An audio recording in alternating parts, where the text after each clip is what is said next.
Dulquer Salman follow ചെയ്തിരിക്കുന്ന ഒരേ ഒരു ടെക്നീഷ്യനാണ് ചേട്ടൻ. അതെ. അതിന്റെ പിന്നിലെ കഥ എന്താണ്, അല്ലെങ്കിൽ ദുൽഖർ ഫോളോ ചെയ്യാൻ മാത്രം നിങ്ങൾ തമ്മിലുള്ള ബന്ധം എന്താണ്? അങ്ങനെ ബന്ധമൊന്നുമില്ല. കിങ് ഓഫ് കൊത്ത് എന്ന് പറയുന്ന പടം വർക്ക് ചെയ്തു. അതിന്റെ ആർട്ട് ഡയറക്ടർ വന്ന് നിമേഷന്റെ കൂടെ. അതിന്റെ സ്റ്റിൽ ഫോട്ടോഗ്രാഫർ SBK എന്ന് പറയും. ഇക്കയുടെ എല്ലാ സ്റ്റിലും എടുക്കുന്ന SBK.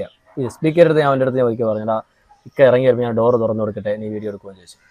അവൻ പറഞ്ഞ് എടുക്കാന്ന് പറഞ്ഞു. അങ്ങനെ വീഡിയോ എടുത്തു, അത് പോസ്റ്റ് ചെയ്തു. അത്യാവശ്യം അത് റീച്ചായപ്പോൾ ഫൈറ്റിൻ്റെ ഇടയിൽ ഞാൻ നിക്കയുടെ അടുത്ത് ചോദിച്ചു, നിക്കയുടെ ഒരു വീഡിയോ പോസ്റ്റ് ചെയ്തിട്ടുണ്ടായിരുന്നു. ഞാൻ കണ്ടല്ലോ, ഞാൻ നിന്നെ ഫോളോ ചെയ്തല്ലോ എന്ന്. അത് കേട്ടതൊരു പാനിക്കായി. അപ്പോൾ ഞാൻ ഞെട്ടിപ്പോയി. പിന്നെ ഞാൻ അതിനടുത്ത് സ്ക്രീൻഷോട്ടൊക്കെ എടുത്തിട്ട് അതെനിക്ക് ഭയങ്കര ലൈഫിലൊരു, എന്നെ സംബന്ധിച്ച് എനിക്കൊരു ഉറപ്പാണ്. കാരണം ദുൽഖർ സൽമാൻ എന്ന് പറയുമ്പോൾ ഇന്ന് ഇന്ത്യൻ മൊത്തം അറിയപ്പെടുന്ന ഒരു സ്റ്റാറാണ്. അതെ അതെ. പുള്ളി വർക്ക് ചെയ്ത സിനിമകളിൽ ടോപ്പ് ടെക്നീഷ്യന്മാരായിരിക്കും. അതിനിടയിൽ നമ്മുടെ നാട്ടുകാരിൽ ഒരാൾ. അതെ അതെ, തീർച്ചയായിട്ടും. ചേട്ടൻ കൂടെ ചെയ്ത് കൊത്തിയല്ലേ അഭിനയിച്ചേക്കാം. അപ്പൊ കൊത്തിയിൽ അഭിനയിച്ച ആ ഒരു ബന്ധത്തിൽ പുള്ളിക്ക് ഫോളോ ചെയ്യാൻ മാത്രമുള്ള ഒരു കണക്ഷൻ തോന്നാനുള്ള ഒരു ഇൻസിഡന്റോ അങ്ങനെ എന്തെങ്കിലും ഉണ്ടായിട്ടുണ്ടോ? ഇൻസിഡന്റ് ഇക്കരെ കൂടെ നമ്മൾ ഉണ്ടാവും. ഒരു കട്ട് പറഞ്ഞാൽ തന്നെ പ്രോപ്പർട്ടി കറക്റ്റായിട്ട് ഇക്കരെ കാര്യം മാത്രം നമ്മൾ ഡീൽ ചെയ്തുകൊണ്ടിരുന്നത്. ഞാനും സുബിൻ ചിറങ്കീഴ് എന്ന് പറഞ്ഞ ആളുണ്ട്. ഞാനും അവനോട് ഡീൽ ചെയ്തുകൊണ്ടിരുന്നത്. കാരണം മെയിൻ ആക്ടേഴ്സ് അവരൊക്കെ പ്രോപ്പർട്ടീസ് ഒരുപാട് നല്ല കുറെ ഫൈറ്റ് സീക്വൻസ് ഒക്കെ ഉള്ള കുറെ പ്രോപ്പർട്ടീസ് ഒക്കെ ഉണ്ട്. അതൊക്കെ ഇക്കരെ കൂടെ തന്നെ ഉണ്ടായിരുന്നു. ഒരു Dulquer Salman fan boy moment ഉണ്ടായിട്ടുണ്ട്?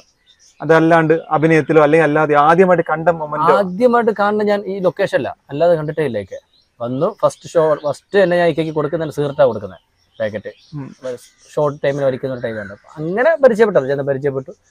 പിന്നെ അത് ഭയങ്കര ത്രില്ലായി. ഓരോ ദിവസം രാവിലെ ലൊക്കേഷനിൽ പോകാൻ വെയിറ്റ് ചെയ്യുന്നത് ഇക്കയെ കാണാൻ. കാരണം ഇക്ക രാവിലെ വരുന്ന ഒരു എൻട്രി ഉണ്ട്. ഓരോ ദിവസം ഓരോ കോസ്റ്റ്യൂം, ഒരു ദിവസം ഇടുന്ന കോസ്റ്റ്യൂം പിന്നെ ഇടുന്ന ഇതുവരെ ഞാൻ എൻ്റെ ലൈഫിൽ കണ്ടിട്ടില്ല. അങ്ങനെ ഭയങ്കര ഒരു ലൈഫായിരുന്നു അത്. പുള്ളി സ്ക്രീനിൽ ഭയങ്കര സ്വാഗാണ്. ഓഫ് സ്ക്രീൻ എങ്ങനെയാണ് ആള്? സൈലന്റാ. പുള്ളി പെരുമ്പള്ളിയുണ്ട് കൂടെ എപ്പോഴും. അവരൊരു സർക്കിളുണ്ട്, ടീം. അവരോട്ട് എനിക്ക് സംസാരിച്ചുകൊണ്ടൊക്കെ നിൽക്കും. അങ്ങനെ എപ്പോഴും കയറാൻ അങ്ങനെ നമ്മളെ കൂടെ തന്നെ ഉണ്ടാവും. ചേട്ടൻ ഇപ്പൊ അവസാനം വർക്ക് ചെയ്ത സിനിമ, ഇപ്പൊ വർക്ക് ചെയ്തിരിക്കുന്ന സിനിമ, ഇപ്പൊ വർക്ക് ചെയ്തിരിക്കുന്ന ബബ്ബയെ പറ്റി ഒരുപാട് സർപ്രൈസ് ഉണ്ടെന്ന് ലാലേട്ടൻ അടക്കം പറഞ്ഞിട്ടുണ്ട്. അതിനകത്ത് നിന്നൊരു ഇൻസിഡന്റോ അല്ലെങ്കിൽ നമുക്ക് ആ സിനിമയിൽ ഒരു ഹൈപ്പ് തരുന്ന എന്തെങ്കിലും ഒരു സംഭവം പറയാൻ പറ്റും? ഹൈപ്പ് തരുന്നതെന്ന് പറഞ്ഞാൽ ഞാൻ ലാലേട്ടനെ പോയി പരിചയപ്പെട്ടത് അപ്പുവിന്റെ ഫ്രണ്ടാണെന്ന് പറഞ്ഞിട്ടാണ് ആദ്യം പരിചയപ്പെടുന്ന. ലാലേട്ടന്റെ ഫ്ലൈറ്റിൽ വന്നിട്ടുണ്ട് എന്ന് പറഞ്ഞു. ആരുടെ ഞാൻ പറയാം, അപ്പൂൻ്റെ വന്നിട്ടുണ്ട്. കഴിഞ്ഞ പടം അപ്പൂൻ്റെ വർക്ക് ചെയ്തിട്ടുണ്ട് ഞാൻ. ഹൃദയം വർഷങ്ങൾക്ക് ശേഷം. പിന്നെ ഇപ്പം ഹൊറർ പടം വർക്ക് ചെയ്തെന്ന് പറഞ്ഞു. അപ്പോൾ നമ്മുടെ ഡയറക്ടർ. അപ്പം അങ്ങനെ വർക്ക് ചെയ്തിട്ടുണ്ടെന്ന് പറഞ്ഞ പുള്ളി ആണോ? ഞാൻ പറയും നന്നായിട്ട് ചെയ്തിട്ടുണ്ടാവും. ആണോ? ഞാൻ പറയും വർഷങ്ങൾക്ക് ശേഷം ഹൃദയത്തിനേക്കാളും ഭയങ്കര ഒരു കട്ട് പറഞ്ഞാൽ മോണിറ്റർ നോക്കിയിട്ട് വീണ്ടും ചെയ്തോട്ടെ എന്നൊക്കെ ചോദിച്ചു. അങ്ങനെ കുറേ മാറ്റങ്ങൾ ഉണ്ടായിട്ടുണ്ട്. അപ്പോൾ നന്നായിട്ടുണ്ട്, അവൻ ചെയ്തു വരട്ടെ എന്നൊക്കെ പറഞ്ഞു. അത് കഴിഞ്ഞ് 2-3 ദിവസം കഴിഞ്ഞപ്പം ബാഗ് എൻ്റെ പിന്നിൽ നിന്ന് മോനെ എന്നൊരു വിളി. അപ്പോൾ ഞാൻ ഇങ്ങനെ തിരിഞ്ഞു കഴിക്കുമ്പോൾ ലാലേട്ടൻ അപ്പു വിളിക്കണം പറഞ്ഞതാണ്. അത് എനിക്കൊരു ഭയങ്കര ഒരു കാരണം അപ്പു വിളിച്ച് ലാലേട്ടൻ എനിക്ക് ഫോൺ കൊണ്ടുവന്നപ്പോൾ അത് ഭയങ്കര ഒരു മൊമെന്റ് ആയിരുന്നു. അതെ അതെ. അപ്പോൾ ഇതിന്റെ ഡയറക്ടർ ധനഞ്ജയ് ശങ്കർ, നമ്മളെ ഫ്രണ്ടാ. ഹൃദയത്തിലും വർഷങ്ങളുടെ ശേഷത്തിലൊക്കെ അവൻ എഡിയായിരുന്നു, ആർട്ട് നോക്കുന്നവനാണ്. അപ്പോൾ അവനാണ് ഈ പടം ഡയറക്ട് ചെയ്ത് ധനഞ്ജയ്. അപ്പോൾ അത്ര ഒരു കോംബോ ഉണ്ടായിരുന്നു ഡയറക്ഷൻ ഡിപ്പാർട്ട്മെന്റുമായിട്ടും എല്ലാം. ഇതിന് ആ ഡയറക്ടർ നിമേഷ് ചേട്ടനായിരുന്നു. അപ്പോൾ അടിപൊളി. അപ്പോൾ ഞാൻ അടുത്തുണ്ട് എനിക്ക് വീട്ടിൽ ഒരു കണ്ടന്റ് കിട്ടിയിട്ടുണ്ട്, അടുത്ത ഏത് ഇന്റർവ്യൂ വന്നാലും ഞാനത് പറയുമെന്ന് അവൻ്റെ അടുത്ത് പറഞ്ഞിട്ടുണ്ടായിരുന്നു. ഓക്കെ, ബബ്ബ എങ്ങനെയാണ് ആൾക്കാരെ ഏത് ലെവലിൽ ഞെട്ടിക്കുന്ന ചേട്ടൻ കരുതുന്നത്? സിനിമയാണ് മച്ചാ, അതുകൊണ്ട് ഞാൻ ഒന്നും പറയാൻ പറ്റില്ല. എന്തായാലും നമ്മൾ കൊടുക്കുന്ന പൈസ മുതലാവും, അത് ഞാൻ ഉറപ്പാ. ഒരു മാസം പടം. ലാലേട്ടന്റെ ഒരു ഗംഭീര ഒരു ഗസ്റ്റ് റോൾ ഉണ്ടായിരിക്കും. അല്ല, ലാലേട്ടൻ മാത്രമല്ല, ദിലീപേട്ടനായാലും വിനീതേട്ടനായാലും ധ്യാനായാലും ബാലുചേട്ടനായാലും ഫുൾ ക്രൂ ഉണ്ട്. നല്ലൊരു ടീമാണ്, ടീം വർക്കാ. ചേട്ടനെ പലപ്പോഴും ക്യാമറയുടെ ബാക്കിൽ മാത്രമല്ല, ഇടയ്ക്കിടയ്ക്ക് മുമ്പിൽ നമ്മൾ കാണുന്നുണ്ട്. ഇതിലുണ്ട്, മൊബൈലുണ്ട്. അങ്ങനെ അല്ല, അതെന്ന് പറഞ്ഞാൽ നമ്മുടെ സർക്കിളിൽ ആകുമ്പോഴേ റീടേക്ക് വന്നാലും എന്തെങ്കിലും നമ്മൾ മണ്ടത്തിന് അബദ്ധവും കാണിച്ചാലും ആരും ഒന്നും പറയില്ലല്ലോ. ഫുൾ പരിചയമുള്ള ആൾക്കാരായതുകൊണ്ട് തന്നെ കുഴപ്പമില്ല. അങ്ങനെ നമ്മൾ കണ്ടു ചേട്ടൻ നോട്ടീസ് ചെയ്ത ഒരു കഥാപാത്രം നമ്മുടെ വർഷങ്ങൾക്ക് ശേഷത്തില് നവീൻ പോളിയുടെ കൂടെ ഉണ്ടായിരുന്ന ഒരു ക്യാരക്ടറാണ്. ഭയങ്കര ഫണ്ണി ആയിട്ടുള്ള ഒരു ക്യാരക്ടർ. അതതിന്റെ ചീഫ് അസോസിയേറ്റ് അഭയ വാര്യർ, അവനാ അതിന്റെ ഓപ്പോസിറ്റ് കൂടെ അഭിനയിക്കുന്നത്.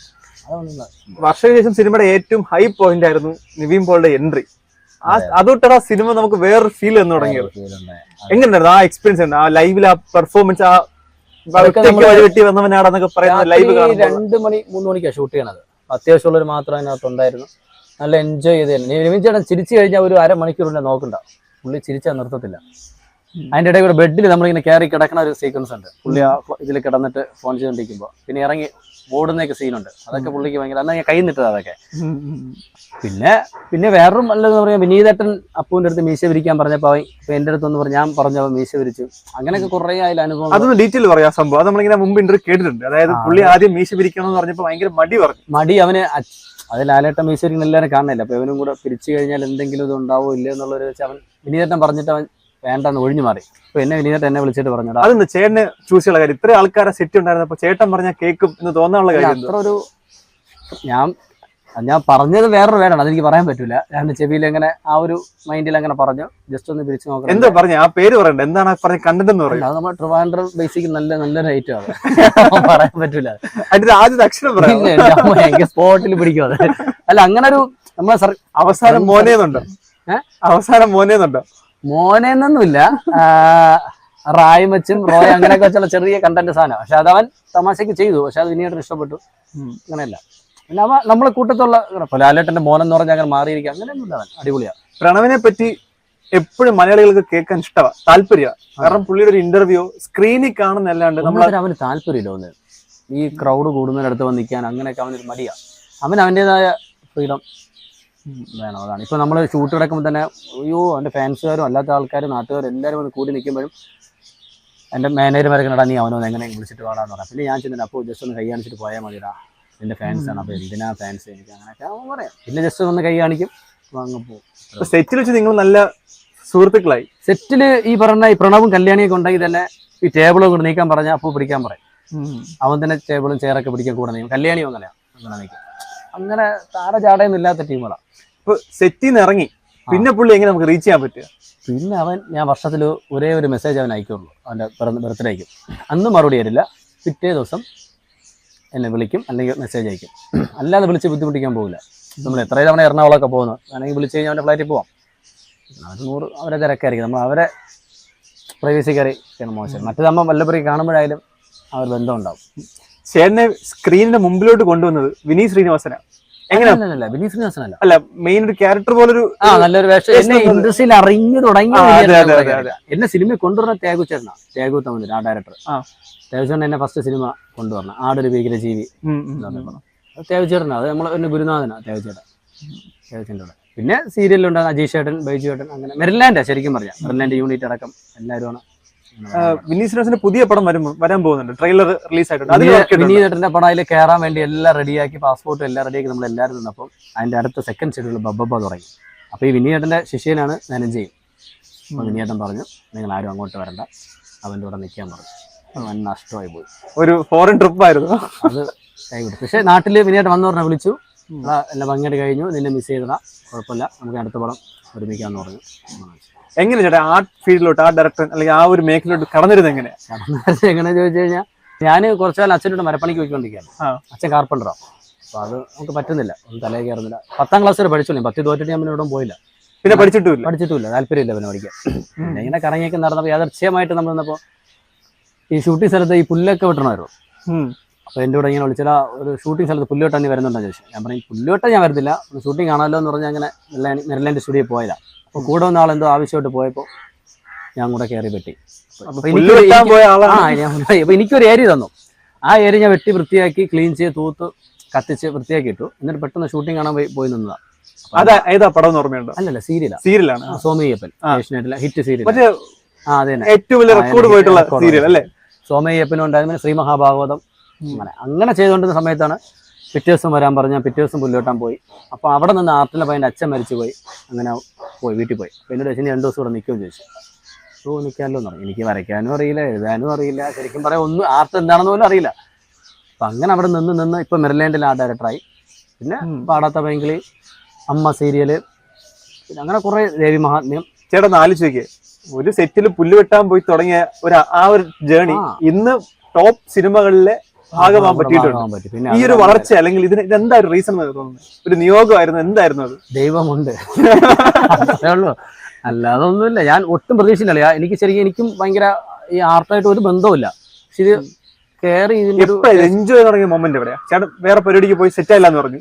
ഇതാണ് എന്റെ റൂട്ട്, ഇത് ഞാൻ എൻജോയ് ചെയ്യുന്നു മനസ്സിലാക്കി. എന്റെ പൊന്നു വച്ചാനെ നമ്മൾ വേറൊരു ലോകത്താണ് നിൽക്കുന്നത്. ഫുള്ളും ആൾക്കാർ, ലൈറ്റ്, ക്യാമറ, എന്താ ചെയ്യുന്നതെന്നൊന്നും അറിയില്ല. ഇത് പഠിക്കണമെന്നുള്ളൊരു സംഭവം തോന്നി. പിന്നെ ഈ ആൾക്കാരെ കാണാൻ വരുന്ന ആൾക്ക് ഇതുണ്ട്, അഭിനയിക്കുന്നു, കട്ട് പറയുന്നു, കേൾക്കുന്നു. അപ്പോൾ ഇത് കൊള്ളാമല്ലോ ഈ പരിപാടി. 4 നേരം അടിപൊളി ഫുഡ്, ഉറക്കം മാത്രമേ വിഷയമുള്ളൂ. പിന്നെ എല്ലാ ഡിപ്പാർട്ട്മെന്റും നമ്മുടെ ഡിപ്പാർട്ട്മെന്റ്, നമുക്ക് ഉറക്കം എന്ന് പറഞ്ഞ സംഭവമില്ല, ടെൻഷൻ ആയിരിക്കും. ഒരു സെറ്റിൽ ആദ്യം വരുന്ന ആർട്ടായിരിക്കും, അല്ല ആർട്ടായിരിക്കും, ഏറ്റവും അവസാനം പോകുന്നത് നമ്മളായിരിക്കും. കാരണം നമുക്ക് ഒരു ദിവസം സ്ഥിരം ഒരു ജോലിയല്ലല്ലോ, ബാക്കി എല്ലാവർക്കും സ്ഥിരം ഒരു ജോലിയില്ല. ഇപ്പം പ്രൊഡക്ഷനാണെങ്കിൽ ഫുഡ് കൊടുക്കുക, കോസ്റ്റ്യൂമിനാണെങ്കിൽ അവരെ ഡ്രസ്സ്, അങ്ങനെ നമുക്ക് അങ്ങനെ നിൽക്കുന്ന നിപ്പിനാണെങ്കിൽ ഒരാൾ ആർട്ടിസ്റ്റിനെ ഡെമ്മി തന്നെ വേണമെന്ന് പറയും. പെട്ടെന്ന് കലം തലക്കടിക്കണേ പറയും, ഇതിന് കലത്തിന് ഡെമ്മി വേണമെന്ന് പറയും. ഇതൊക്കെ ഉണ്ടാക്കണ്ടേ, അതിന്റെ മെറ്റീരിയൽ, പരിപാടി, ടെൻഷൻ പിടിച്ച പണിയാ ഇല്ലാന്ന് പറഞ്ഞു. പക്ഷെ അത് നമ്മൾ അത്രയും ആത്മാർത്ഥയോടെ, നമുക്കും ഇഷ്ടമാണല്ലോ ചെയ്യാൻ. എല്ലാ ജോലിയും ചെയ്യേണ്ടി വരും, എല്ലാ ജോലിയും. അതിന് വേറെ നോ എന്നൊരു എക്സ്ക്യൂസ് ഇല്ല സിനിമയിൽ ആർട്ടുകാർക്ക്. അങ്ങനൊരു സീരിയൽ എങ്ങനെയാ സിനിമയിലോട്ട് സാധാരണ സീരിയൽ അതിനകത്ത് ചുറ്റാണല്ലോ. ഞാൻ അമ്മ സീരിയൽ ചെയ്തുകൊണ്ടിരുന്ന സമയത്താണ് ചിത്രാഞ്ജലി ഇത് വെച്ച് തേകുച്ചേട്ടനെ പരിചയം, ആ ഡയറക്ടർ. അതിൽ അഭിനയിച്ചിരുന്ന സജിയേട്ടൻ എന്ന് പറഞ്ഞ ആർട്ടിസ്റ്റ്, ഈ ആ ഡയറക്ടർ. ആകാശവാണി എന്ന് പറഞ്ഞ പടം അവിടെ ഷൂട്ട് കിടക്കുകയാണ്, ഫ്രൈഡേ ഫിലിംസിന്റെ. അപ്പോൾ പരിചയപ്പെട്ട് പുള്ളി നമ്പറൊക്കെ മേടിച്ചു. അപ്പോൾ ഞാൻ മനസ്സിലാലോചിച്ച് നമ്പർ വാങ്ങിച്ച് പോകുന്നു. പെട്ടെന്നൊരു കോള് പറഞ്ഞു, ഞാൻ തേകുവാണ്, നേരെ പൂപ്പാറയിൽ വരാൻ പറഞ്ഞു. ഈ തിരുവനന്തപുരം ജില്ല വിട്ട് ഞാൻ പോയിട്ടില്ല, ഏതാണ് ഈ പൂപ്പാറ, ഏത് രാജാക്കാടാന്ന് എനിക്കറിയില്ല. അപ്പോൾ ഇടുക്കിയിലാണ് ഈ പൂപ്പാറ. ഞാൻ ജമ്മോട്ട് പോയില്ല, ഞാൻ കടിച്ചുകൂടി. കാരണം സീരിയൽ എപ്പോഴും നല്ലൊരു അഭിനയിച്ചുകൊണ്ടിരിക്കുകയായിരുന്നു, വില്ലൻ വേഷം ഞാൻ അമ്മ സീരിയലിൽ. അപ്പോൾ എൻ്റെ അടുത്ത് എൻ്റെ പ്രമോദ്, സുജയ്, സുബിൻ ഇവരൊക്കെ പറഞ്ഞിട്ട് നീ കയറിക്കോ, കിട്ടിയ അവസരമാണെന്ന് പറഞ്ഞു. അവരാണ് ബസ് കൂലിക്ക് വയസ്സെന്ന് എന്നെ നേരെ പൂപ്പാറയിലോട്ട് കയറ്റി വിട്ടു. അവിടെ ചെന്ന് നോക്കിയപ്പോൾ വേറൊരു സർക്കിള് സിനിമ, ജയസൂര്യ. പക്ഷെ എനിക്ക് എൻ്റെ ഏറ്റവും വലിയ ഭാഗ്യം, രാജാക്കാട് ഷൂട്ട് ചെയ്യുന്ന സമയത്ത് ഈ ജയസൂര്യ തിരിച്ചറിഞ്ഞിട്ടില്ല അവിടെ ആൾക്കാർ. ഞാൻ ഈ സീരിയൽ ഏഷ്യനെറ്റ് ചെയ്തുകൊണ്ടിരുന്ന ബുള്ളറ്റ് ദത്തൻ എന്ന് പറഞ്ഞൊരു ക്യാരക്ടർ അവരോട് അഭിനയിച്ചിട്ടുണ്ട്. ഈ കുറേ അമ്മമാർ, ലേഡീസ് എല്ലാം നമ്മുടെ അടുത്ത് വന്ന് ഫോട്ടോ എടുക്കുക. അപ്പോൾ ജയസൂര്യ ഇവരുടെ അടുത്ത് ഫോട്ടോ എടുക്കാൻ, കാരണം ഉള്ള ഏരിയ ജയസൂര്യ അവിടെ നിൽക്കുമ്പോ ഭയങ്കര എല്ലാവരും ക്രൗഡ് എല്ലാവരും സെൽഫി. കാരണം വീട്ടിൽ നിന്ന് അമ്മമാരാണല്ലോ കൂടുതൽ സീരിയൽ കാണുന്നത്. അപ്പൊ അങ്ങനെ കുറെ അനുഭവം ഉണ്ടായിട്ടുണ്ട്. സിനിമയിൽ കയറി ഇല്ല, പിന്നെയാണ് കമ്പനി ആയത്. പിന്നെ കമ്പനി ആയിട്ട് അതിലെനിക്ക് ഒരിക്കലും മറക്കാൻ പറ്റില്ല ആ പടം. അതിലൊരു സീനില് ഇവര് വണ്ടി ഓടിച്ച് വരുമ്പോൾ പോലീസുകാർ കൈ കാണിക്കുമ്പോൾ മദ്യപിച്ചത് മണക്കാതിരിക്കാൻ വേണ്ടി ഒരു ആട്ടും കാഷ്ടം കൊടുക്കും. ആ ഒരു ക്യാരക്ടർ അതിലുണ്ട്, നമ്മളെ ആടിലുണ്ട് ഫസ്റ്റ്. നമ്മളെ ഷൈജു കുറുപ്പാണ് അത് ഉടനെ കൊടുക്കുന്നത്. അപ്പം ആ ആട്ടും കാഷ്ടം എൻ്റെ കയ്യിലായിരിക്കുന്നത്, അത് ആയുർവേദ ഗുളിയാണ് ശരിക്കും. അത് ഞാൻ എന്റെ പോക്കറ്റ് ഇട്ടിരിക്കുകയായിരുന്നു. ജയസൂര്യ കഴിച്ച ആട്ടും കാട്ടം ആയുർവേദ ഗുളിയായിരുന്നു എന്റെ തന്നിരുന്നത്. ഇത് ഞാൻ ഈ ഓട്ടത്തിനിടെ ആയുർവേദ ഗുളിക മിസ്സായി, അത് വേറെ ഇല്ല. പെട്ടെന്ന് അടുത്ത ഷോട്ട് ഇതാണെന്ന് പറഞ്ഞു.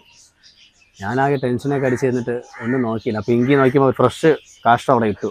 ഞാൻ അതിനെ എടുത്തു, കഴുകി തുടച്ച് ഒരു 4 പീസ് ഒറിജിനൽ ഒറിജിനൽ എടുത്ത് വെച്ചിട്ട് ഷൈജു കയറി ഒറിജിനലാണ്, മറ്റേ മിസ്സായി പോയി. അത് ഞാൻ പറയില്ല, എങ്ങനെയും കൊടുത്തേ പറ്റുള്ളൂ എന്ന് പറയും. അത് കൊടുത്തു. ഞാൻ ടെൻഷൻ അടിച്ച് മാറി നോക്കിക്കൊണ്ടിരിക്കും. ഇത് പുള്ളി ജയസൂര്യ എടുത്ത് വായിലങ്ങോട്ട് ചവച്ചപ്പോൾ റിയൽ റിയാക്ഷൻ അത്. അപ്പൊ കട്ട് പറഞ്ഞതും മിഥുൻ ചേട്ടൻ പോകുന്നിട്ട് ഗംഭീര റിയാക്ഷൻ. പിന്നെ ഒറിജിനലടാ എനിക്കന്മാരെ തന്നു ചവച്ച റിയാക്ഷൻ എന്നെ ഓട്ടിച്ചു. അങ്ങനെ അതായത് പുള്ളിയുടെ ഐക്കോണിക് എക്സ്പ്രഷൻ വന്നത് ചേട്ടന്റെ ഒരു മിസ്റ്റേക്ക്. സിനിമയിൽ ഫസ്റ്റ് കാണിച്ച ഉടായ്പ അതാണ്. അത് എനിക്ക് ഭയങ്കര ഒരു ഇതായി. ഞാൻ ചേട്ടനോട് പറഞ്ഞു ഇതിൽ ഓസ്കാറാണ് അങ്ങനെ കിട്ടാൻ. പക്ഷെ ഓസ്കാർ ഇടയിൽ ഒരുപാട് മീമില് കിളി പോയ എക്സ്പ്രഷൻ നമ്മളിപ്പോ കാണുന്നത് ആ ചിരിയാ. ഒറിജിനൽ പുള്ളി ചവച്ചത്. അതെനിക്ക് ഭയങ്കര ഒരു പുള്ളി ചേട്ടനെ വിളിച്ചതിനെ പറ്റി ചോദിക്കുകയോ പറയോ എന്തെങ്കിലും ചെയ്തോ? ഇല്ല, ഞാൻ പിന്നെ ഫ്രണ്ടിൽ കയറിയില്ലല്ലോ. പിന്നെ ഞാൻ കുറച്ചു നേരം വലിഞ്ഞു കിടന്നു. പിന്നെ അത് അവിടെ കഴിഞ്ഞു, ഷോട്ട് കഴിഞ്ഞു. അങ്ങനെ ഫസ്റ്റ് പടം ആട്. അത് ആടിന്ന് തന്നെ ആട് കഴിഞ്ഞാണ് നേരെ വിനീതേട്ടനെ പരിചയപ്പെടുന്നത്. കുഞ്ഞിരാമായണം സിനിമ ചെയ്ത സമയത്ത് ഞാൻ ചോദിച്ചു വിനീതേട്ടൻ്റെ കൂടെ ഞാൻ നിന്നോട്ടേന്ന് ചോദിച്ചു. വിനീതൻ പറഞ്ഞാൽ എൻ്റെ പടത്തിലെല്ലാം ആ ഡയറക്ടർ നിമേഷ് താനൂരാണ് എന്ന് പറഞ്ഞു. ഞാൻ പറഞ്ഞു ശരി എന്ന് പറഞ്ഞു. പിന്നെ ഈ നിമേഷ് താനൂര് ഞാൻ തേടി നടന്നു. അങ്ങനെ യാദർച്ഛ്യമായിട്ട് നിമേഷ് താനൂര് പരിചയപ്പെട്ടാണ് അരവിന്ദിന്റെ അതിഥികൾ എന്ന് പറഞ്ഞ പടം ആദ്യമായിട്ട് പുള്ളിയുടെ വർക്ക് ചെയ്യാൻ. നിമേഷ് താനൂര് അടിപൊളി മനുഷ്യ മെമ്പറാണ്. പിന്നെ ദൈവം സഹായിച്ച് പുള്ളിയിലൂടെ കയറി വിനീതനായിട്ട് സിംഗായി. ആശാനെ വിളിച്ചു തുടങ്ങി. പിന്നെ വിനീത് ആശാനെന്നാണ് വിളിക്കുന്നത്. അതെ ആശാനെ വിളിക്കും. കാരണം വിനീതൻ വേറെ ഭയങ്കര വൈബാ. നമ്മൾ ഹൃദയം പിന്നെ ഏറ്റവും എൻജോയ് ചെയ്ത പടം എന്ന് വെച്ചാൽ ഹൃദയം എന്ന് പറയാൻ പറ്റും. നമ്മൾ അത്രയും ടീം വർക്കായിട്ട് ചെയ്തൊരു പടം. അതിലാണ് പ്രണവിനെ പരിചയപ്പെടുന്നത് അല്ലേ? പ്രണവ് എന്നൊരു വ്യക്തി കാണുന്നേ അതില്ല. അടിപൊളിയാണ്. എന്നിട്ട് ഞാൻ ഈ ക്രൗഡൊക്കെ നിൽക്കുമ്പോൾ അവരുടെ പറഞ്ഞു അപ്പൂ എന്നാണ് വിളിക്കുന്നില്ലായിരുന്നു. അപ്പൂ നീ എൻ്റെ കൂടെ വന്ന് ഞാൻ നിന്നെ രക്ഷപ്പെടുത്താന്ന് പറഞ്ഞു. അപ്പോൾ വിനീതേട്ടൻ തന്നെ പറയാം നിന്റെ കൂടെ വന്ന് അവൻ നശിച്ചു പോകത്തേ ഉള്ളൂടാ. അങ്ങനെ കുറേ അങ്ങനെ ഒരു ഇന്ന ആൾക്കാരും അങ്ങനെയൊന്നുമില്ല. നമ്മളെല്ലാവരും ഈ വർഷങ്ങൾക്ക് ശേഷം ബേസിലുണ്ട്. അപ്പം ഇവരൊക്കെ കൂടി ഉണ്ടായിരുന്ന വൈബ് എങ്ങനെയായിരുന്നു? വിനീത്, അപ്പു, ബേസിൽ രാത്രി നരന്റെ പാട്ടുപാടലും ക്രിക്കറ്റ് കളി ഉണ്ടായിരുന്നു. എൻ്റെ ഇടയ്ക്കും ക്രിക്കറ്റ് കളിയിൽ ഞാൻ ധ്യാനിന്റെ ടീമായിരുന്നു. ധ്യാന് അടിച്ചത് ഔട്ടായി, പൊങ്ങി അപ്പുറത്ത് പോയി. അപ്പൊ ഞാൻ ഔട്ടെന്ന് പറഞ്ഞു. അമ്പയർ ആയിരുന്നു? അല്ല, ടീമായിരുന്നു. ഞാൻ ഔട്ടായി എനിക്ക് ബാറ്റ് ചെയ്യാൻ പറ്റുമോ, അതുകൊണ്ട് ഞാൻ ഈ ബേസിൽ ധ്യാനം എന്ന് പറഞ്ഞാൽ എപ്പോഴും മഴക്ക രണ്ടും കൂടെ തർക്കുക ഇതിന്റെ ഇടയിൽ. അപ്പൊ പ്രണവാണ് ബോൾ ചെയ്തത്, പിന്നെ കല്യാണി ഉണ്ട്, എല്ലാവരും ഉണ്ട്, ടീമായിട്ട് കളിച്ചോണ്ടിരിക്കും. പ്രണവ് ബോൾ ചെയ്തു, ധ്യാൻ അടിച്ച് ഔട്ടായി. എല്ലാവരും ആരും ഔട്ടല്ല തർക്കിക്കുന്നത്. അപ്പൊ ഞാൻ പറയും കറക്റ്റ് ഔട്ടാ. അതെ, സ്വന്തം ടീം എന്നിട്ട് ചതിക്കുക. ഇത് പിന്നെ തർക്കമായി ബഹളമായി. അയ്യോ, അത് വേറെ ലെവൽ. അവരെല്ലാവരും ഉള്ളപ്പോൾ ഭയങ്കര വൈബാ. ആ ടീം എന്ന് പറഞ്ഞാൽ ഷൂട്ട് കിടക്കണമെന്ന് അറിയില്ല വിനീതേട്ടൻ്റെ കൂടെ. എനിക്ക് ഈ പടം നന്നായിട്ട് മിസ് ചെയ്തു. കരം 25 റിലീസാണെന്നാണ്. അതെ, റിലീസ് ആകാൻ പോകുന്നത്. കാരണം പുള്ളിക്ക് അവസാനം ചെയ്ത പടങ്ങളെല്ലാം ഒരു ഫീൽ ഗുഡ് അല്ലേ. എല്ലാവരും പറയും ഇതിൽ ചെന്നൈ കയറുമോ മറ്റേത് കയറുമോ. കാരണം ഒരു ചെന്നൈയും അതൊന്നുമില്ല, ഇത് അങ്ങനെ ഒന്നും ഇല്ലാത്തൊരു വേറൊരു സാധനം. ട്രെയിലർ കണ്ടായിരുന്നു. പക്ക ഒരു ഹോളിവുഡ് കാരണം പരിപാടിയാണെന്ന് തോന്നുന്നു. എല്ലാം ഹെവി ടീമുകളെല്ലാം. പ്രൊഡ്യൂസൊക്കെ ജോമോണ്ടി, ക്യാമറ ജോമോണ്ടി ഞാനാണ്, മെറിലാൻഡ് സിനിമാസ്. അവരെ എപ്പോഴും ഒരു സ്വന്തമായിട്ട് ഒരു പടം സ്വന്തമായിട്ട് ആ ഡയറക്ഷനൊക്കെ താല്പര്യം ഡയറക്റ്റ് ചെയ്യാൻ പടം. അപ്പൊ അതിന്റെ പരിപാടികൾ ഇന്ന് നടക്കുന്നുണ്ട്. എന്തായാലും ചെയ്യും പടം ഡയറക്റ്റ് ചെയ്യും. വിനീതേട്ടൻ വെച്ച് തന്നെ എന്തായാലും വിനീതും ബേസിൽ ആ ഒരു ടീമിന്റെ കാര്യം. അപ്പൊ എന്തായാലും ചേട്ടാ അത് ഗംഭീരമായിട്ട് വരട്ടെ. സിനിമയാണ്, ഒന്നും പറയാനില്ല. ഇതിന്റെ പിന്നാലെ ഇങ്ങനെ നടക്കുക. ഒന്നുമില്ല, അടിപൊളിയായിട്ട് വരട്ടെ. ഞങ്ങളുടെ എല്ലാവരുടെയും ആശംസ, ഞങ്ങളുടെ പ്രേക്ഷകരുടെയും ആശംസകളും പ്രാർത്ഥനയൊക്കെ ഉണ്ടാവും. തലവര നമ്മൾ പ്രതീക്ഷിച്ചല്ലോ ഇങ്ങനൊരു. ഇപ്പൊ ഇവനെ വിളിച്ചിട്ട് ചോദിച്ചാൽ അജേഷ് നമ്മളെ ചങ്ക ഇതേപോലെ നമ്മളെ ടീം വിളിച്ചിരുന്നു. ഞാൻ എന്ത് പറയാനാ, നമുക്കൊരു ചിലപ്പോൾ നിങ്ങൾ ഇടുമ്പോൾ ഇതാരാ, ഇവനാരാന്ന് ചോദിക്കാം ആൾക്കാർ. പക്ഷെ നാളെ ചേട്ടൊരു പടമൊക്കെ ചെയ്ത് വരുമ്പോഴത്തേക്ക് ഈ ഇന്റർവ്യൂ പിന്നെ ആൾക്കാർ കാണുന്നുണ്ടാവും. അന്ന് ഞങ്ങൾ ഇന്റർവ്യൂ പറഞ്ഞു ഇതുപോലെ. നമ്മൾ വന്ന വഴി ഇതുവരെ മറന്നിട്ടില്ല. കാരണം നമ്മൾ ഈ താഴെത്തട്ടിൽ നിന്ന് പോയതാണ്. നമുക്ക് അതിനൊരു എന്താണ് കഷ്ടപ്പാട് എന്താണെന്നുള്ള നമുക്ക് അറിയാലോ. ഇപ്പോൾ ഓരോരുത്തർ നമ്മള് കൂടുതൽ അഭിനയ മോഹോൾ നമ്മൾ ഷൂട്ട് കിടക്കുമ്പോൾ ഇങ്ങനെ വന്ന് നിൽക്കണതാണ് ഓരോരുത്തർ. എനിക്കും പോകുന്നു. കാരണം ഞാനും ഷൂട്ട് കാണാൻ വേണ്ടി നമ്മുടെ നാട്ടിൽ സാബല്യം എന്ന് പറയുന്ന പടം ഷൂട്ട് കാണാൻ എന്നെ പിടിച്ച് തള്ളിയിട്ടുണ്ട്. ഷൂട്ടൊന്നും കാണാൻ പറ്റില്ല, മാറിക്കുന്നത്. ആ ആള് ഞാൻ ലൊക്കേഷൻ ഇപ്പം ഞാൻ ചോദിച്ചാൽ എന്നെ പുള്ളിക്ക് എന്നെ ഓർമ്മയില്ല എന്ന് പറഞ്ഞു. ഇതേപോലെ ഈ ഒരു ഇൻസിഡന്റ് പറഞ്ഞപ്പോൾ പുള്ളി ഞെട്ടിപ്പോയി. പിന്നെ പുള്ളി ഞാൻ വിചാരിക്കുന്നു പുള്ളി പിന്നെ അകത്ത് കയറണം, ലൊക്കേഷൻ നമ്മൾ കയറാൻ പറ്റില്ല എന്നൊക്കെ പറഞ്ഞു. അങ്ങനെയൊക്കെ എനിക്ക് ഭയങ്കര അങ്ങനെ ഒരുപാടുണ്ട്. ഞാന് ഫസ്റ്റ് പടത്തിൽ തന്നെ ഞാനിങ്ങനെ ഷൈജു കുറുപ്പ്, ധർമ്മജൻ ഇവരൊക്കെ കഴിക്കാൻ പാടാന്നൊക്കെ എന്നെ വിളിക്കുന്ന സമയത്തൊക്കെ ഞാൻ പോയി കഴിച്ചുകൊണ്ടിരുന്ന സമയത്തൊക്കെ ആ ടേബിളിൽ നിന്ന് എണീറ്റ് മാറുന്നൊക്കെ പറയുന്നുണ്ട്. ഞാൻ ഇച്ചിരി കയ്യോടൊക്കെ എണീറ്റ് മാറിയിട്ടുണ്ട്. ഞാൻ അവർ ആടിൻ്റെ ഒരു ടീഷർട്ടൊക്കെ ഇട്ട ടൈമിലും നീ എന്തിനാ ഇതിട്ട് ഇത് മാറ്റിക്കുമെന്നൊക്കെ എൻ്റെ അടുത്ത് പറഞ്ഞിട്ടുണ്ട്. അപ്പോഴൊക്കെ ഞാൻ ഭയങ്കര വിഷമത്തോടെയൊക്കെ അങ്ങ് പോയി. പക്ഷേ ആ ആള് തന്നെ എന്നെ ഒരു വർക്ക് ചെയ്യാൻ വേണ്ടി വിളിച്ചു, ഒന്ന് വരണം എന്നൊക്കെ പറഞ്ഞു. അങ്ങനെയൊക്കെ എനിക്ക് ഭയങ്കര ഞാൻ ചിരിച്ചുകൊണ്ട് മധുരപ്രതികാരം ഞാൻ ചെയ്തിട്ടുണ്ട്. വർക്കിന് പോയോ? ഞാൻ പോയില്ല, ഞാൻ എൻ്റെ ആൾക്കാർ വിടാന്ന് പറഞ്ഞു. അങ്ങനെ വിട്ടിട്ടുണ്ട്. അങ്ങനെ എനിക്ക് കുറെ അനുഭവം ഉണ്ടായിട്ടുണ്ട്. ചിരിച്ചുകൊണ്ടുള്ള പകരം വീട്ടെല്ലാം അങ്ങനെ കുറെ പേരുടെ ഉണ്ട്. ഓരോ പടം ഓരോ ഓർമ്മകളാണ്. ഇപ്പൊ ഏക പ്രതീക്ഷ എന്ന് പറഞ്ഞാൽ പ്രതീക്ഷിക്കുന്ന ഒരു ഒറ്റ പടം ബബ്ബേ. അത് ഭയങ്കര ഒരു മലയാള ഇൻഡസ്ട്രിക്ക് ഒരു എന്ന് ഓർമ്മിപ്പിക്കാവുന്ന ഒരു പടം. തീർച്ചയായിട്ടും. അത് അങ്ങനെ ഒരു ത്രില്ലിംഗ് ലോജിക്കും അങ്ങനെ ഒന്നുമല്ല. എല്ലാവരും സിനിമ കണ്ട് എൻജോയ് ചെയ്ത് ഇറങ്ങാൻ പറ്റിയ അതിൽ പേരും ഭയങ്കര ഡിഫറെന്റ് ആണല്ലോ. ഭയം, ഭക്തി, ബഹുമാനം. അതെ, ദിലീപേട്ടന്റെ ഒരു സെക്കൻഡ് എൻട്രിക്ക് ശേഷം ഒരു അൾട്ടിമേറ്റ് ഹിറ്റ് പുള്ളിന്ന് വന്നിട്ടില്ല. ഇപ്പൊ ലാസ്റ്റ് വന്ന മറ്റേ ഫ്രണ്ട്സ് അതാണെങ്കിൽ പോലും ഒരു അൾട്ടിമേറ്റ് ഹിറ്റ് ആൾക്കാരുടെ കൊണ്ട്. രാമലീലയ്ക്ക് ശേഷം അത്ര എൻജോയ് ചെയ്ത. രാമലീലയ്ക്ക് ശേഷം അതിനുശേഷം അത് ആവറേജ് ആയിരുന്നു. മറ്റേ പിന്നെ ഫാമിലി, മറ്റേ പ്രിൻസ് ആൻഡ് ദ ഫാമിലി അത്യാവശ്യം ഞങ്ങൾ ഇഷ്ടപ്പെട്ട സിനിമയാണ്. പക്ഷെ എങ്കിലും നമ്മൾ ആഗ്രഹിക്കുന്ന ഒരു ഹിറ്റ് ഉണ്ടല്ലോ. ഇപ്പൊ നമ്മൾ കാണുന്ന ഒരു തിയേറ്ററിൽ മറ്റേ പൂരപ്പറമ്പാവുന്ന ഒരു ഹിറ്റ് ഉണ്ടല്ലോ. ഇത് ഒരിക്കലും ഡയറക്ടറോ പ്രൊഡ്യൂസറോ അവരൊന്നും ഈ പടം ഇതൊരു ഒന്നും പറഞ്ഞിട്ടില്ല. ഇത് പ്രേക്ഷകരാണ് ഇതിനെ.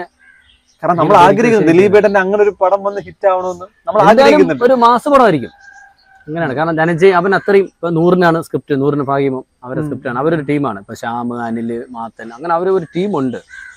റിച്ചി, ട്രിവാൻഡ്രം നമ്മളെ റിച്ചിയൊക്കെ ഉണ്ട്, റിച്ചി, അനന്തു, അങ്ങനെ കുറെ ടീമുണ്ട്, ഹനുമാൻ, അങ്ങനെ കുറെ. പിന്നെ നമ്മളെ ഇൻട്രസ്റ്റ് അങ്ങനെ കാസ്റ്റ് ആണ്. അതായത് ഒരു നീണ്ട നിര കാസ്റ്റ് ഉണ്ട്. ധ്യാനവും എല്ലാരും ഇങ്ങനെ വന്നു പോകുന്ന സംഭവങ്ങളാണ് കൂടുതൽ. പിന്നെ അവസാന ലാലേട്ടനുണ്ട്. ഇത് നല്ലൊരു സ്കെയിലാ പടം. ഇതുപോലെ ക്രിസ്മസിനോ അങ്ങനെ ഒന്നും തോന്നുന്നു.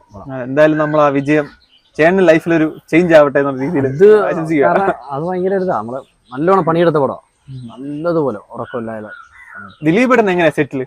ആ ഒരു ഫൺ തന്നെയാണോ പുള്ളി സെറ്റ് കാണുന്നത്? ദിലീപേട്ടൻ ഉണ്ടെങ്കിൽ പിന്നെ വേറെ തിരിഞ്ഞു നോക്കേണ്ട കാര്യമല്ലോ. അയ്യോ, നമുക്ക് ഒരു ഉടായ്പം പറ്റൂല. പുള്ളി എപ്പോഴും സെറ്റിലുണ്ടാവും. എന്തും റിയൽ പൊടിയായാലും എന്തായാലും വീണായാലും ഒറിജിനലായിട്ട് തന്നെ വീഴും. എല്ലാം ഇത്രയും ഡെഡിക്കേഷനായ ഒരു ആർട്ടിസ്റ്റ് ഞാൻ കണ്ടിട്ടില്ല. ഇത്രയും ഡെഡിക്കേഷൻ ആയിട്ടോ എൻ്റെ അമ്മ. പയ്യെങ്കിൽ പോലും പുള്ളി നമ്മളെപ്പോലെ തന്നെ കൂടെ നിൽക്കും.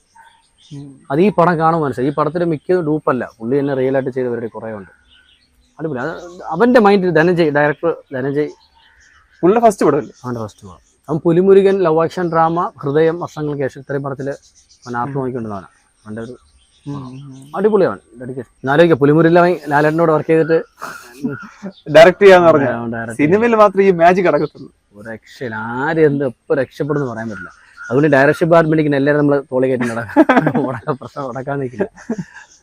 ആര് നാളെ ആര് ഡയറക്ടർ ആവുമെന്നൊന്നും പറയാൻ പറ്റില്ല. നമ്മുടെ രതീഷ് ബാലകൃഷ്ണൻ പൊതുവാള് ആർട്ടായിരുന്നല്ലോ ആദ്യം. ഞാൻ വർക്ക് ചെയ്തിട്ടുണ്ട് എന്നാത്താൻ കേസൂർ. എൻ്റെ അമ്മോ, എനിക്ക് അതിന് പറ്റിയതായത് ആ ലോറി മറിഞ്ഞ ആക്സിഡന്റ് ആയത്. ഞാൻ തീർന്നു പോയതാ ശരിക്കും. അതെന്താ സംഭവം? അതിൽ അഭിനയിച്ചത് ആ ലോറി മരണ സീക്വൻസ് അവസാനം. അതായത് ചേട്ടനാണ് വണ്ടി ഓടിച്ചത്? വണ്ടി തൊട്ടിപ്പുറത്ത് ചാക്കോച്ചനെ അവനെ കൊല്ലടാ എന്ന് പറഞ്ഞ ഡയലോഗ് ഉണ്ട്. അതേ വാള് കറക്കലും ക്ലൈമാക്സ് പക്ക അതിന്റെ ലാസ്റ്റ് ടൈലന്റ് പോലെ വരുന്ന പോർഷൻ അല്ലേ? എന്താ സംഭവിച്ചത്? എന്തുവാ അത്? റോപ്പ് ഇട്ടിട്ട് അതിന്റെ ചേസ് മാത്രം വലിച്ചതാ. വലിക്കുന്നിടയിൽ ഇത് തെന്നി റോപ്പ് പൊട്ടി കുത്തി ഒരു 3 റൗണ്ട് മറന്നു. അപ്പൊ അതിനകത്ത് ഞാൻ ഇരിക്കുകയായിരുന്നു. 3ാമത്തെ മറിൽ ഞാൻ കൈ ഇങ്ങനെ വെച്ച് കയ്യിലെ മേലെ കൂടെ ലോറി ഫുള്ള് മുഴുവനോടെ വലിയ ലോറിയാ കയ്യിൽ വന്ന് മൊത്തം ഗ്ലാസ് പൊട്ടി കീറി ലക്കിൽ രക്ഷപ്പെട്ടതാണ്. അങ്ങനെ ഒരു പണിയായിട്ട്. സാധാരണ ആർട്ടുകാർക്ക് ഇങ്ങനെ ഇത്ര ഒരു ടാസ്ക് വരാറില്ലല്ലോ. അല്ല, അത് ശരിക്കും ഡൂപ്പ് ഇരിക്കേണ്ടായിരുന്നു. അങ്ങനെ ജസ്റ്റ് ലോറി ഇരുന്ന് ഇറങ്ങി പോണ സ്കിഡ് ചെയ്ത് പോണ ഷോട്ടാണ്. പക്ഷെ അത് നമ്മളത് സമയദോഷം. അതിനുശേഷം അങ്ങോട്ട് ഇതിന്റെ ബാലൻസ് നല്ല ക്യാരക്ടർ ഉണ്ടായിരുന്നു. പക്ഷെ എനിക്ക് പണിപാളി ആക്സിഡന്റ് ആയി, പണി പറ്റിപ്പോയി. ക്ലൈമാക്സ് ആയിരുന്നു. ക്ലൈമാക്സിൽ ഇടയ്ക്ക് വെച്ചാൽ ഷൂട്ട് ചെയ്തത്. ഒരു ക്യാരക്ടർ ഉണ്ടായിരുന്നത് മിസ്സായല്ലേ? ആ പടം ഷൂട്ട് ചെയ്യുമ്പോൾ നമ്മൾ കോടതിക്കകത്ത് ഇതൊന്നും നമ്മൾ ആരും ചിരിച്ചിട്ടൊന്നുമില്ല. പക്ഷെ പടം തിയേറ്ററിൽ പോയിരുന്നു ബ്ലാസ്റ്റ് ആയിരുന്നു പടം. എന്റെ അമ്മൂരെ, എനിക്ക് തോന്നുന്നു നമ്മുടെ പഞ്ചവടി പാലത്തിന് ശേഷം ഇത്രയും വലിയ ആക്ഷേപ ഒരു നോട്ടത്തിന് വരെ ചിരിയായിരുന്നു. അതുപോലെ പുള്ളി ഭയങ്കര ഡെഡിക്കേഷനാണ്. എനിക്ക് തോന്നുന്നു ഈ അടുത്ത് വന്ന ഡയറക്ടേഴ്സിൽ ഇത്ര മാത്രം ഈ ഡാർക്ക് ഹ്യൂമർ യൂസ് ചെയ്യുന്ന മലയാളത്തിൽ ഡയറക്ടർ ഇല്ലാന്ന് തോന്നുന്നു. ഇല്ലെന്നല്ല, പുള്ളിനോട് വർക്ക് ചെയ്യണമെങ്കിൽ ഭയങ്കര, കാരണം നമ്മളെ ഇപ്പൊ ഈ ടേബിൾ ഈ ഡള്ള് കിട്ടണമെങ്കിൽ ഈ പുള്ളി കണ്ട മനസ്സിൽ കണ്ട ഡള്ള് തന്നെ വേണം. ഇപ്പൊ ചുമരിൽ ഡള്ള് ചെയ്യണമെങ്കിൽ നമ്മൾ 4 കോട്ട് കളർ പെയിന്റ് അതിൽ അടിച്ചിട്ട് അവസാനത്തെ പെയിന്റ് അതിൽ അടിച്ചിട്ട് സാൻഡ് പേപ്പർ ഇട്ട് പിടിക്കുമ്പോൾ നമ്മൾ ഒരിക്കൽ പെയിന്റ് ചെയ്തതിന് മേലെ പെയിന്റിന്റെ കളറൊക്കെ അവിടെ ആണല്ലേ, അതുവരെ വേണം. ഒരു ആണിക്കകത്തായാലും നമ്മളൊരു ഫോട്ടോ തൂക്കുമ്പോൾ ആണി അടിച്ചിട്ട് അതിൽ തൂക്കിയല്ലോ. പുള്ളി ആർട്ടിൽ നിന്ന് വന്നത് കൊണ്ട് ഇത് ഭയങ്കര ശ്രദ്ധിക്കും അല്ലേ? ഭയങ്കര. ആ കിണറൊക്കെ ഒറിജിനലായിട്ട് കുടിച്ചതാ ചെങ്കലിലൊക്കെ. ആടലോടകം ആ പാട്ടൊക്കെ. കാസർഗോഡ് വെയിലുകൊണ്ട് ചൂടുകൊണ്ട് എൻ്റെ അമ്മോ ആ പടം. കോടതി ഫുള്ള് സെറ്റ് ആയിട്ടാണ് കോടതിയൊക്കെ.